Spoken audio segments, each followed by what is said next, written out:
mối ghép ở đây đều rất là sạch sẽ, rất là mượt và cái chất lượng thi công và hoàn thiện phải nói là rất cao. Khánh Linh nhìn cái mảng tường bên này nhá. Rồi. Nếu như mà chúng ta bỏ cái chi tiết này đi thì rõ ràng đây nó chỉ là cái không gian nó trắng tinh. Nó chán nó hơn là hơi chán. buồn. Gia chủ thì cũng là những người Việt kiều đang sinh sống ở nước ngoài nhưng mà rất tin tưởng đơn vị thiết kế. Đấy chỉ là việc online thôi, tức là phải làm nhà tin tưởng online đấy. đơn vị thiết kế đúng không? Nhưng mà đổi lại thì anh em mình đang được trải nghiệm một công trình phải nói là nó rất nét, nó rất chỉn chu luôn.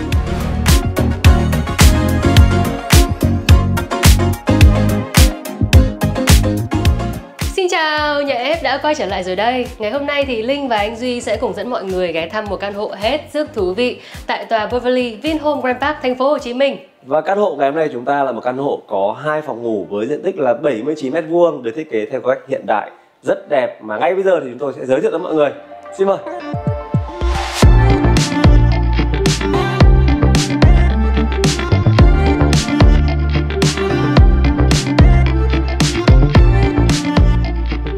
Như đã vừa giới thiệu tới quý vị và các bạn thì đây là một căn hộ có diện tích khoảng 79 m², bao gồm 2 phòng ngủ. Và nếu như mà xem trong chương trình ngày hôm nay mà mọi người có quan tâm thiết kế cũng như là đơn vị hoàn thiện căn hộ này thì xin mời mọi người hãy liên hệ trực tiếp tới TTD Design. Đây cũng chính là đơn vị thường xuyên góp mặt ở trên chương trình Nhà Ép và ngày hôm nay thì đã lại quay trở lại Nhà Ép với một công trình hết sức là thú vị. Khánh Linh thấy đây là một căn hộ với một cái diện tích phải nói thật là không quá lớn nhưng được thiết kế một cách rất là khéo léo và khoa học. Thì vẫn như thường lệ, đây chính là cái phần sảnh ra vào của căn hộ ngày hôm nay thưa quý vị và các bạn. Thôi thì cái phần cửa ra vào này thì nó hết sức là bình thường rồi. Mình sẽ xin phép là không giới thiệu quá kỹ nữa. Mặc dù là nó cũng có khóa thông minh và cửa chống cháy đấy. Nhưng mà bước vào bên trong không gian này thì ở phía bên này sẽ là một cái phòng vệ sinh chung dành cho các cái phòng ở bên ngoài kia như là phòng khách hay là phòng bếp hay là phòng ăn. Và mình đánh giá là cái layout như thế này của căn hộ ngày hôm nay nó cũng rất là thông minh, khi mà khách đến chơi nhà mà cần chỉnh trang lại trang phục thì cũng có thể là rẽ vào cái phòng vệ sinh này để mà gọi là sử dụng, nó rất là tiện. Bên này điều đầu tiên mà Khánh Linh để ý đó là trong một căn hộ với diện tích không quá lớn thì phần sàn đã được các kiến trúc sư ốp gạch khổ lớn. Điều này giúp tăng cái cảm giác liền mạch cũng như là thông thoáng cho cái phần sàn nhà của chúng ta hơn. Thay vì việc là dùng những cái gạch khổ nhỏ thì cái căn hộ nó đã không phải là quá lớn rồi mà còn nhiều cái đường ghép nối hơn. Chính xác. Hiệu ứng thị giác này rất là hay. Chính xác. Tất cả những cái hệ tủ ở đây thì được thiết kế một cách liền lạc và cũng có được phân chia thành từng cái khu vực rõ ràng. Ví dụ như là đây thì sẽ là tủ để giày này và ngăn cách với cả tủ decor bên cạnh bằng một tấm gương nho nhỏ, cũng có thể để những cái bình hoa decor ở đây, hoặc là nếu bỏ bình hoa ra mình cũng có thể ngồi đi giày ở đây, rất là hay. Phải nói là phát hiện rất tinh ý của Khánh Linh, mọi người công nhận hay không? Bởi vì trong một cái căn hộ mà nó có cái diện tích không phải là quá rộng như thế này, chỉ khoảng 79 m² thôi, thì các kiến trúc sư của TTD đã mang lại một giải pháp thiết kế theo như lời Khánh Linh nói rất hay cho gia chủ. Là gì? Tức là nguyên cả một cái mảng tường ở bên này như mọi người đang thấy nhá, là họ sẽ làm toàn bộ là những cái hệ tủ kịch trần. Làm hệ tủ kịch trần ấy, thì căn hộ này nó sẽ có thêm nhiều không gian để chứa đồ. Và cái bài toán đặt ra ở đây là chúng ta sẽ phải phân chia những hệ tủ này làm sao cho hợp lý. Thì nó sẽ theo từng khu vực. Như Khánh Linh vừa giới thiệu thì đây chính là tủ giày này. Và nếu như mà mọi người mà sợ cái tủ giày này nó làm ảnh hưởng đến những cái phần tủ trưng bày ở bên này, thì các kiến trúc sư của TTD Design đã ngăn cách bằng một cái khoảng ngăn cách nho nhỏ như này. Có gương, có đồ decor luôn, rất là tinh tế đúng không? Rồi vào đến đây mới là tủ trưng bày này. Thì cái tủ trưng bày này mọi người có thể để rượu hay để ly. Còn nếu như mọi người mà đang thắc mắc là đây là tủ gì thì chính là cái phần tủ thờ ở trong căn hộ ngày hôm nay, được bố trí ở một cái không gian rất là kín đáo, riêng tư và trang nghiêm. Rồi vào đến đây thì mọi người mới thấy rằng đây là cái phần kệ TV này, và cái phần kệ TV cũng như là tủ TV này thì cũng được đơn vị thiết kế làm rất là nét nhá. Ở đây sẽ là cốt gỗ thôi, nhưng mà bên ngoài người ta sẽ dán cái bề mặt gọi là giống như kiểu là inox xước nhưng mà màu vàng hồng ấy. Cái màu này thì bây giờ mình thấy là rất là trendy, mà đặc biệt là khi mà phối với cả cái màu trắng này thì nó mang lại cái cảm giác gì đó rất là sang trọng Khánh Linh nhỉ. Và để tăng thêm cái sự sang trọng cũng như là hiện đại cho khu vực phòng khách, phòng sinh hoạt chung này thì phần bên dưới của kệ TV cũng có được ốp đá đây, và có cả sạc không dây cũng như là lò sưởi điện. Đúng rồi, và lò sưởi điện thì cái này là những cái mà nằm ở trong cái gọi là combo thiết kế mà rất là thông dụng thời gian gần đây rồi. Rất nhiều gia đình áp dụng, và tại sao nó đẹp như thế này chúng ta lại không áp dụng đúng không? Đúng vậy. Nhưng mà phải nói thật là khi mà Khánh Linh nhìn vào gần rất là kỹ thì từng cái đường mối ghép ở đây đều rất là sạch sẽ, rất là mượt, và cái chất lượng thi công và hoàn thiện phải nói là rất cao.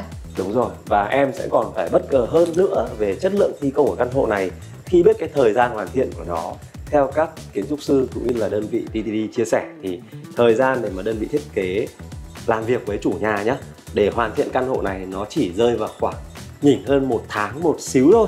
Nhỉnh hơn 1 tháng một Tức xíu. là chỉ có hơn 30 ngày từ phần thô, từ cái bàn giao của chủ đầu tư để cho đơn vị thiết kế hoàn thiện lên một cái công trình như thế này cho gia chủ.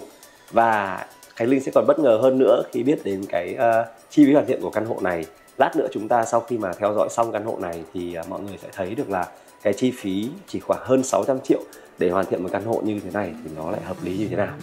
Đấy, và còn có một chi tiết nữa mà mình lưu ý mọi người là gia chủ thì cũng là những người Việt kiều đang sinh sống ở nước ngoài, nhưng mà rất tin tưởng đơn vị thiết kế. Sau khi mà có tham khảo qua chương trình của nhà F đã lựa chọn TD để thực hiện cái căn hộ này của mình. Nhưng mà anh tin là gia chủ sẽ rất hài lòng với một căn hộ mà họ sẽ nhận được trong thời gian sắp tới. Đấy, chỉ là việc online thôi, tức là phải hết làm sức nhà tin tưởng online đấy. đơn vị thiết kế, đúng không? Đúng Nhưng rồi. mà đổi lại thì anh em mình đang được trải nghiệm một công trình mà phải nói là nó rất nét, nó rất chỉn chu luôn, rất chất lượng trong một thời gian thi công phải nói là không quá là dài, đúng không? Thực sự để mà nói ra thì nó lại là ngắn cơ, Quá nhanh. chỉ khoảng hơn 1 tháng thôi nhỉ. Tiếp tục trên này chúng ta sẽ có trần gương.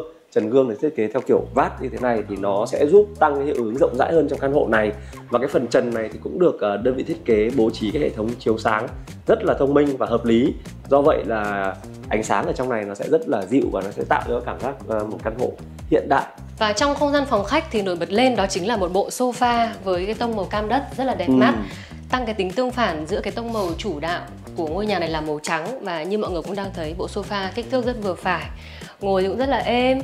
Và khi mà Khánh Linh ngồi đây thì em cũng có thấy là đơn vị thiết kế và thi công rất là khéo léo khi mà kết hợp nhiều loại vật liệu với nhau, ví dụ như là đá này, hoặc là gỗ này, hoặc là bề mặt inox xước ở đây rất là hay, cả da nữa. Ngoài này thì chúng ta sẽ có một cái lô ra rất là dài. Lô ra này thì nó nối liền từ khu vực phòng khách sang tận cái khu vực bếp ở bên kia. Khánh Linh ạ, do vậy là cái căn hộ ngày hôm nay chúng ta sẽ có một cái khoảng view nó cũng rất là rộng.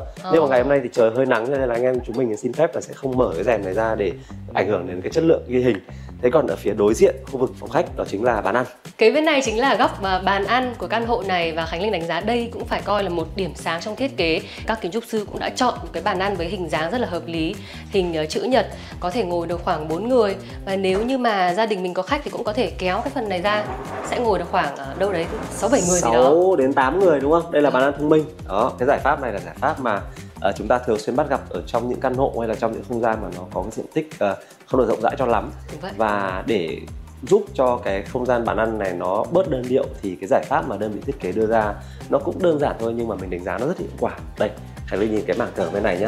Nếu như mà chúng ta bỏ cái chi tiết này đi thì rõ ràng đây nó chỉ là cái không gian phải nói là nó trắng tinh, nó chán nó hơn sẽ là hơi chán buồn đúng không? Mình sẽ là phải treo tranh vào đây. Đó, thế nhưng mà ở trong căn hộ này thì họ đơn giản là chỉ cần đặt 2 cái tấm gỗ khổ lớn có cái đường vân rất là đẹp như thế này, đằng sau thì có những cái dải đèn led nó chiếu sáng ra thì nó sẽ giúp cho cái không gian phòng ăn này vừa đủ sáng nhé, mà nó lại có cái sự tinh tế nhất định, ấm cúng hơn đó. Và ở bên trong này chính là khu vực bếp ở căn hộ ngày hôm nay. Thưa quý vị và các bạn, đây chính là khu vực bếp rất thông thoáng ở trong căn hộ ngày hôm nay của chúng ta. Tuy nhiên thì nó cũng không tự nhiên mà thông thoáng, thưa quý vị và các bạn. Theo như cái layout ban đầu mà mình nhìn ở bản vẽ thì ngày xưa nó sẽ là một cái bức tường kín như thế này Khánh Linh ạ, và đứng ở trong này thì chúng ta sẽ không thể nhìn ra cái không gian bên ngoài được. Và cái giải pháp mà TTD Design đưa ra cho gia chủ là họ sẽ cải tạo lại cái bức tường này, đập nó đi và tôn nền ở dưới này lên, để cái chậu rửa ra đây. Thì rõ ràng là khi mà tôn nền lên ấy, thì những người mà đứng nấu ăn ở trong khu bếp này tự nhiên lại có một cái vị trí đứng cao hơn. Thế là gì ạ? Thế là khi mà chúng ta nấu ăn ở trong này là vẫn có thể nói chuyện cùng với các thành viên khác ở trong gia đình, không hề bị cô lập. Và cái vị trí mà vừa nãy Khánh Linh ngồi, đằng trước là sofa, thì đây sẽ là một mặt của cái phần đảo bếp, cũng được thiết kế và phải gọi là tích hợp một cách tối ưu. Chúng ta vừa có thể chế biến thức ăn ở đây, cũng có thể là bày thức ăn lên đây khi mà nấu xong để có thể chuyển ra phía khu vực kia. Đúng rồi. Bên này thì sẽ là khu vực bếp nấu. Những cái hệ tủ bếp kitchen thì thiết kế quá chuẩn rồi, không có gì để bàn cãi. Đúng rồi. Thường với những cái căn hộ mà nó có diện tích khoảng 79 m² như thế này thì sẽ là một hoặc là 2 thế hệ sinh sống.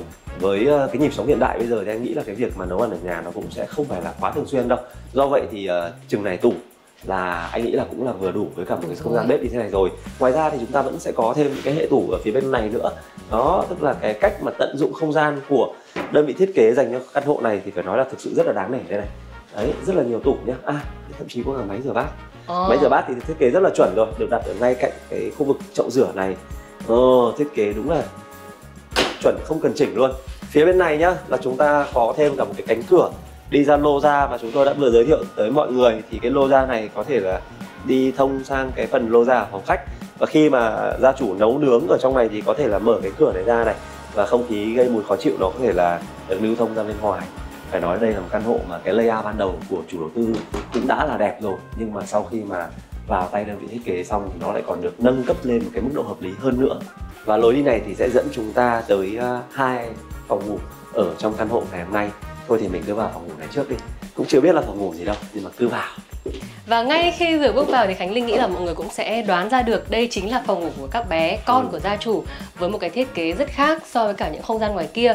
Đầu tiên thì phải kể đến là phòng ngủ này có một cái layout vốn của căn hộ này. Chúng ta sẽ có một mặt kính cong rất là lạ mắt, và từng góc trong căn hộ này thì đều được bo tròn, bởi vì là phòng của các bé mà. Đây này, tròn này, cho nó an toàn. Tròn này. Và như mọi người thấy thì cái gam màu cũng là thiết kế nó rất là đáng yêu.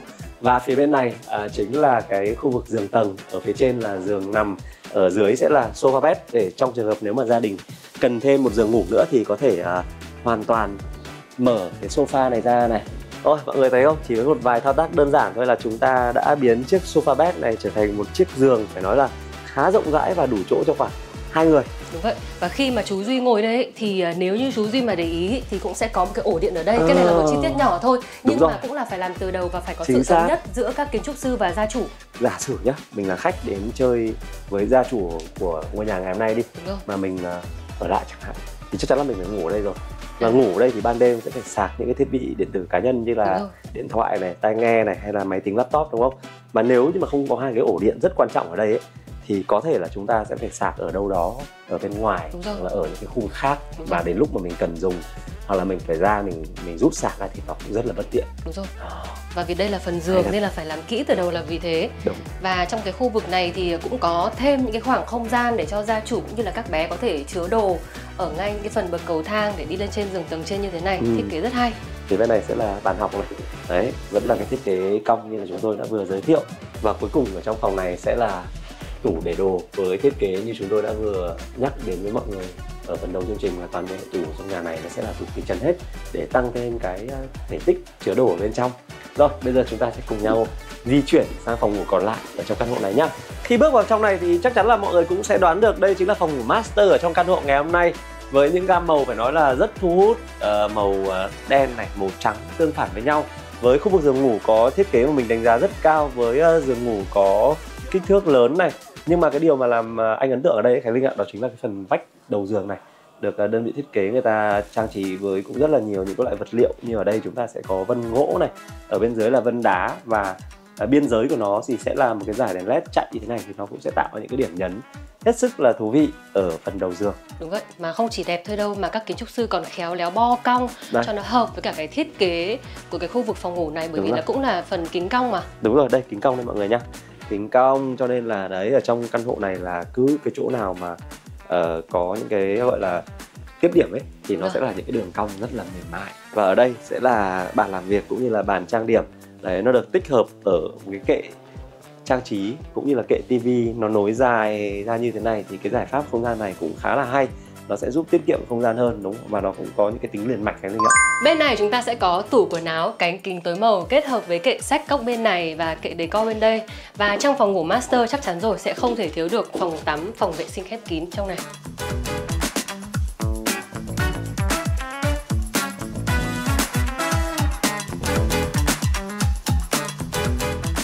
Và vừa rồi chúng ta đã vừa cùng nhau tham quan, review và trải nghiệm tiếp tục một công trình căn hộ với diện tích khoảng 79m2 được thiết kế thi công và hoàn thiện bởi TTD Design.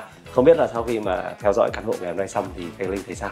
Khánh Linh thấy là với cái thời gian hoàn thiện là khoảng 1 tháng và cái chi phí hoàn thiện là khoảng 600 triệu thì em nghĩ đây thực sự là một cái lựa chọn rất là tối ưu và lý tưởng. Bởi vì sao ạ?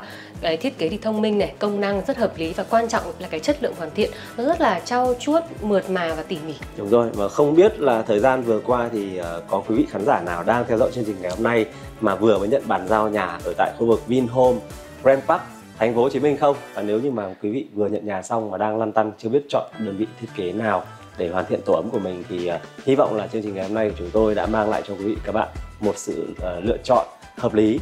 Và khi mà mọi người liên hệ tới TD Design thì nhớ đọc Smart World IDF để có thêm những cái sự tư vấn ưu đãi, hấp dẫn và kỹ càng hơn nhá. Và IDF thì rất là cảm ơn mọi người ngày hôm nay đã bớt một chút thời gian quan tâm theo dõi chương trình của chúng tôi. Trong thời gian sắp tới thì chúng ta sẽ quay trở lại với rất là nhiều chương trình hay và đặc sắc. Trong thời gian chờ đợi nhớ đăng ký để ủng hộ team anh em mình nhé.